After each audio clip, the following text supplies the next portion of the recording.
crossing. Ikaw, JP Avilla at So, ako taga Region 13. So, ang among munisipyo is naay 24 ka barangay. So, sa 24 ka barangay, naami din nabilong sa barangay Santa Juana. So, ako sa i-discuss ni Daan, adis na ako to, Sige. So, ang among barangay Santa Juana is, kanis siyang atulay is, din naman ni pa munisipyo. So, diri nata magsugod guys. Barangay naman ni. So, mao ni ang simbahan sa barangay Santa Juana, tes din sa likod sa simbahan is na siya coffee plantation and nagtapad sa siya na pa siya kakao. Then elementary highway mo ni siya kaning eskwelahan tapos kani mga balay-balay dayon tas water system. Tas balay na sa dayon ay health center sa dito kani layo ay na mo ni section naman ni siya sa abuanan ni nasakop. Tapos nabi humayan diri. Ako na gini is tanan.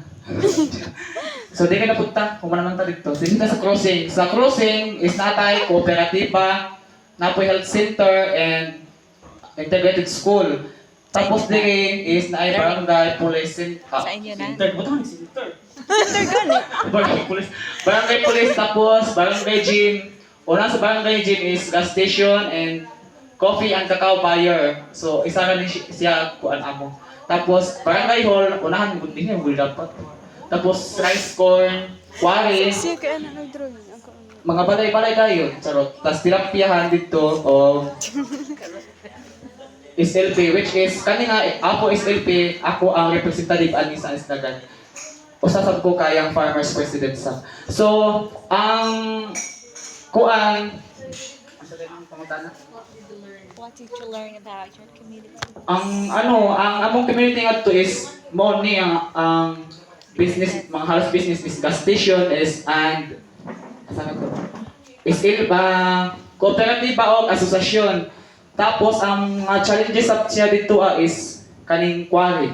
Kay kung mahurot ang quarry is mahurot sa pang mga kahoy and Daghan then bitaw kwarta ang body. soil erosion then sa tawag ana.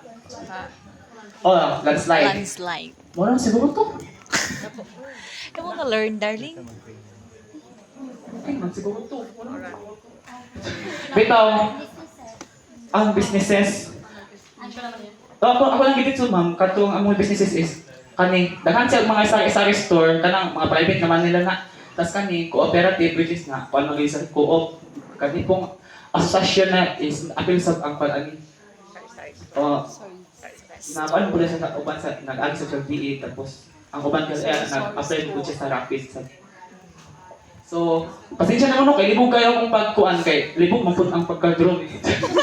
Bitaw lang salamat og may hapon sa tanan.